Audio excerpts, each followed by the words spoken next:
Assalamualaikum warahmatullahi wabarakatuh. Alhamdulillah walladzi anzala sakinata fi qulubil mu'minin liyazdadu imana ma'a imanihim walillahi junudus samawati wal ard wa kana Allahu aliman hakima. Asyhadu an la ilaha illallah wahdahu la syarikalah wa asyhadu anna Muhammadan abduhu wa rasuluh. Allahumma salli wa sallim ala Muhammad amma ba'd. Faya ayyuhal hadirun, qala Allah ta'ala fil Qur'anil Karim, a'udzu billahi minasy syaithanir rajim. Ya ayyuhalladzina amanu inna min azwajikum wa auladikum aduwwil lakum fahdharuhum wa in ta'fu wa tasfahu wa taghfiru fa innallaha ghafurur rahim. Shadaqallahul adzim. Puji dan syukur hanyalah bagi Allah. Pada kesempatan kali ini subuh di pengajian pimpinan ranting Muhammadiyah Kertawinangun, Kedawung, Kabupaten Cirebon. Alhamdulillah kita bisa bersua kembali bermuajahah di tempat yang mulia ini. Semoga ini merupakan karunia dan nikmat yang tentu saja kita syukuri. Salawat dan salam semoga Allah limpahkan pada Nabi kita Muhammad Sallallahu Alaihi Wasallam, juga kepada keluarganya, para sahabatnya, dan tentunya kepada umatnya hingga akhir zaman. Hadirin sidang jamaah salat subuh yang dimuliakan Allah, pemirsa yang dirahmati Allah. Setiap perjalanan pasti ada saja rintangan. Kemanapun tujuan kita, selalu akan ada yang namanya rintangan. Demikian pula perjalanan mendekatkan diri kepada Allah. Karena itu seorang hamba atau yang menempuh jalan Allah hendaknya mengetahui apa-apa saja rintangan yang menghalangi perjalanan. Sebab sebagaimana diketahui bahwa Allah itu dekat dengan hambanya, seperti yang diungkapkan di dalam Al-Quran surat Al-Baqarah ayat 186. A'udzu billahi minasy syaithanir rajim. Wa idza sa'alaka ibadi anni fa inni qarib ujibu da'watad da'i idza da'an falyastajibu li wa la yu'minu bi la'allakum yarsudun. Artinya, dan apabila hamba-hambaku bertanya kepadamu Muhammad tentang aku, maka sesungguhnya aku dekat.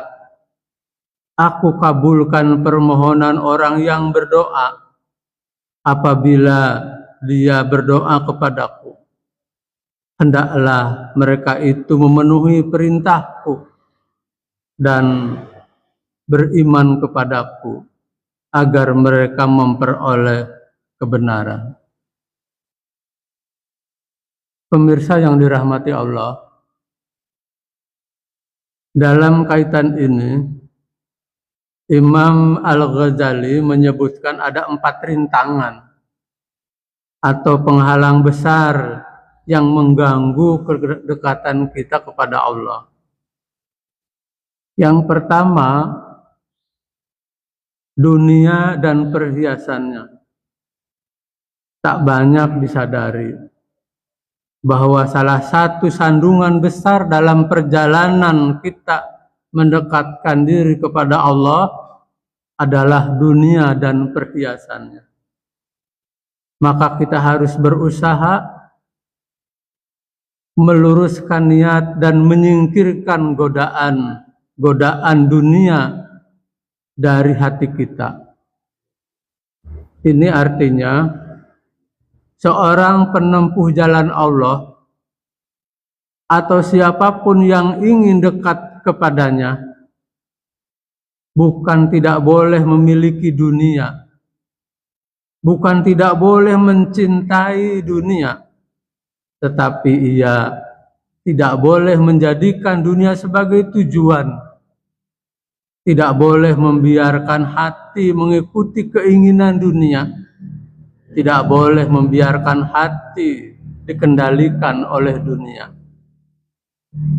Silakan saja mencintai dunia, tetapi jangan sampai melupakan jalan Allah. Pasalnya, mencintai dunia sudah menjadi fitrah, sudah menjadi sesuatu yang ada dalam diri manusia, sebagaimana yang telah diselipkan oleh Allah dalam hati mereka. Demikianlah seperti yang tersirat di dalam Al-Quran yang tadi disampaikan di awal, yang artinya dijadikan indah bagi manusia kecintaan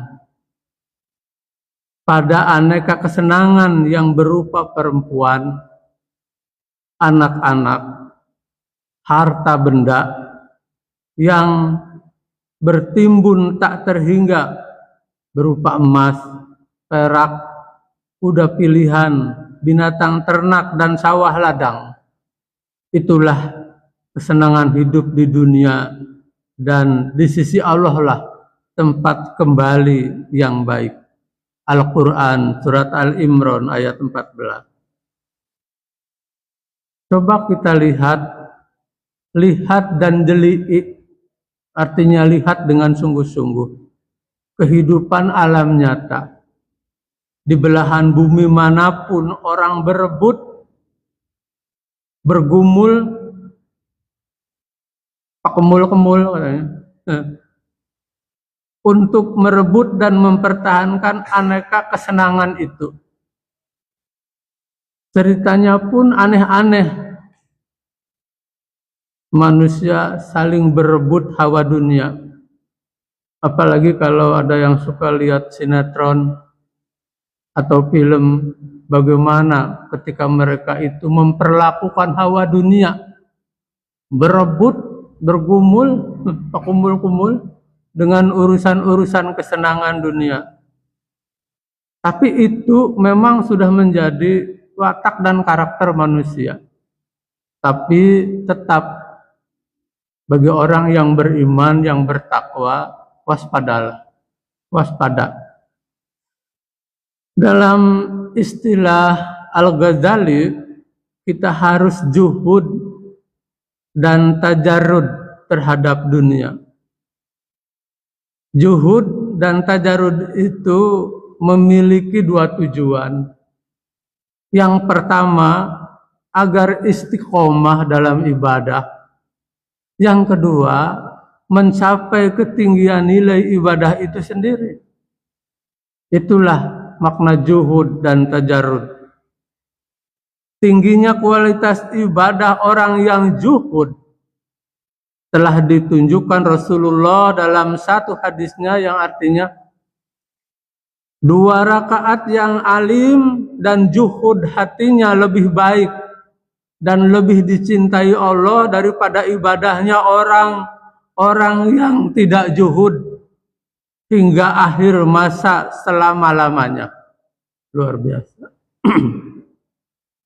Kedua, hal yang menghalangi kedekatan kita dengan Allah adalah makhluk. Yang dimaksud makhluk di sini secara spesifik atau secara khusus adalah ciptaan-ciptaan Allah yang bernyawa dan berada di sekeliling kita, baik manusia, hewan, maupun tumbuhan. Lebih spesifik lagi, manusia di sekitar kita adalah anak, istri, keluarga, tetangga, teman, kolega, atasan, bawahan, termasuk hewan ataupun tanaman kesayangan. Nah loh, ini harus kita waspadai. Disebutkan oleh Al-Ghazali, sesungguhnya makhluk setelah menyibukkan kita, selanjutnya akan menghalangi kita dari ibadah. Bahkan ada kalanya menjerumuskan pada keburukan.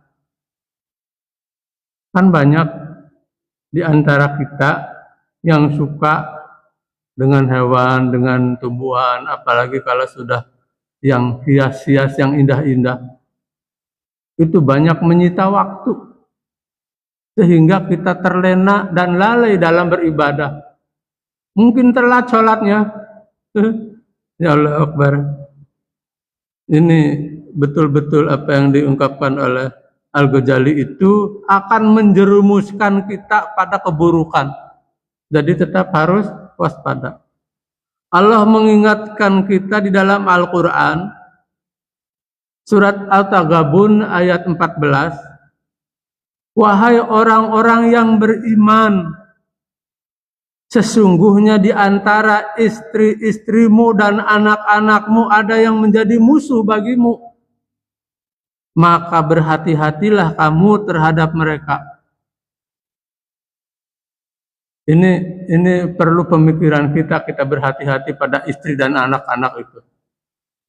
Sebab maaf barangkali yang punya kesempatan untuk berkorupsi atau memanfaatkan fasilitas sarana milik negara, milik rakyat yang harusnya untuk negara, yang untuk rakyat, tapi digunakan oleh anak dan istri. Itu banyak dan memang dilaporkan ternyata kepada masyarakat. Hati-hati dengan anak dan istri itu. Tapi di dalam ayat ini maksudnya bukan berarti seorang talik atau seseorang itu tidak boleh bergaul dengan makhluk, tetapi jangan sampai terganggu pengaruh buruk oleh mereka. Alih-alih dipengaruhi oleh mereka, seorang yang ingin mendekatkan diri kepada Allah harus membawa mereka ke jalan Allah. Artinya kita harus bisa memengaruhi mereka untuk ke jalan Allah atau kepada kebaikan dan kebenaran. Bukan sebaliknya kita dipengaruhi oleh mereka, tadi teman, sahabat, sejawat, ibu, ayah, mertua, anak dan istri. Semuanya itu punya kehendak, punya keinginan, jangan sampai menyatu dalam keburukan. Ingatlah, pengaruh orang yang ada di sekitar kita itu sangat besar. Makanya harus lebih banyak bergaul dengan para sholihin, dengan guru-guru pembimbing, para ulama, atau orang-orang yang berpengalaman berhubungan dengan Allah Subhanahu wa Ta'ala. Sekiranya bergaul dengan makhluk akan membawa pengaruh buruk, maka kita hendaknya memilih uzlah atau menjauh dari mereka. Ini maknanya uzlah yang banyak dilakukan oleh teman-teman yang merasa ringkih, merasa risih dengan tata pergaulan yang tidak etis, yang tidak senonoh, yang buruk. Untuk akibatnya maka mereka melakukan uzlah, menjauh dari mereka, atau cukup bergaul seperlunya dengan mereka. Seraya ingat kepada tujuan dirinya adalah ingin sampai kepada Allah dan harus menyingkirkan rintangan-rintangan, termasuk rintangan-rintangan dari makhluk yang akan mengganggu, menggoda kedekatan kita kepada Allah. Namun demikian tentu saja mengurangi hubungan dengan makhluk bukan berarti kita memutus silaturahim dan berhenti menabur kebaikan sesama, tetapi menyingkirkan segala pengaruh dan godaan yang datang dari arah mereka, menjauhi pergaulan yang tidak membawa dirinya semakin dekat dan semakin cinta kepada Allah. Kendati masih bergaul dengan makhluk, hati kita tidak tergantung dan tidak berharap kepada makhluk. Maka sebaik-baik pengharapan kita adalah kepada Allah. Dan barang siapa yang bergantung, berharap kepada manusia, tunggu kecewanya, menyesalnya. Jadi bergantunglah kepada Allah. Yang ketiga, hadirin yang dimuliakan Allah, pemirsa yang arif dan budiman, penghalang kedekatan kita dengan Allah adalah setan. Selaku hamba yang ingin dekat dengan Allah, kita jangan pernah memberi kesempatan kepada setan untuk menggoda. Kita harus tetap memusuhi setan. Pasalnya, Allah sendiri menyatakan setan itu musuh yang nyata bagi manusia dan senantiasa menyesatkan. Kendati tampak menuntun kepada kebaikan, tetapi akhirnya tetap terjerumus. Al-Quran telah mengingatkan di dalam Al-Quran surat Yasin ayat 60, bukankah aku telah berpesan kepadamu dengan sungguh-sungguh, wahai anak cucu Adam, bahwa janganlah kamu menyembah setan. Sesungguhnya setan itu musuh yang nyata bagimu. Yang perlu diwaspadai adalah tipu daya yang sangat halus dan sangat lembut dari setan. Al-Ghazali mengutip pernyataan Yahya bin Mu'ad Ar-Raji, setan itu santai, sementara engkau sibuk. Setan itu melihatmu, sedangkan engkau tidak melihatnya. Engkau melupakannya, sedangkan setan tidak melupakan. Lagi pula setan itu memiliki banyak penolong dan menggodamu. Ini menolong dalam menggoda kita itu setan banyak temannya. Ya maaf, tadi yang disebut-sebut itu. Yang menggoda itu yang disebut-sebut tadi itu. Famili, teman, saudara. Aduh, harus hati-hati memang. Salah satu cara agar kita terhindar dari godaan setan adalah memperbanyak zikir dan berlindung kepada Allah, karena tipu daya setan masuk di saat manusia lengah dan lupa kepada Allah. Jangan pernah mengikuti tipu daya dan langkah setan, sebab sekali saja mengikutinya akan terus mengikuti. Untuk itu kita memohon kepada Allah, ya Allah, aku berlindung kepadamu dari mengikuti langkah-langkah setan. Itulah salah satu doa yang kita panjatkan agar kita terhindar dari godaan setan. Tentu saja apa yang sering kita ucapkan, a'udzubillahi minasyaitonirrajim. Kan seperti itu. Kemudian yang keempat, hadirin yang dimuliakan Allah, penghalang kedekatan kita kepada Allah adalah nafsu. Terutama nafsu amarah yang selalu menyuruh kepada keburukan.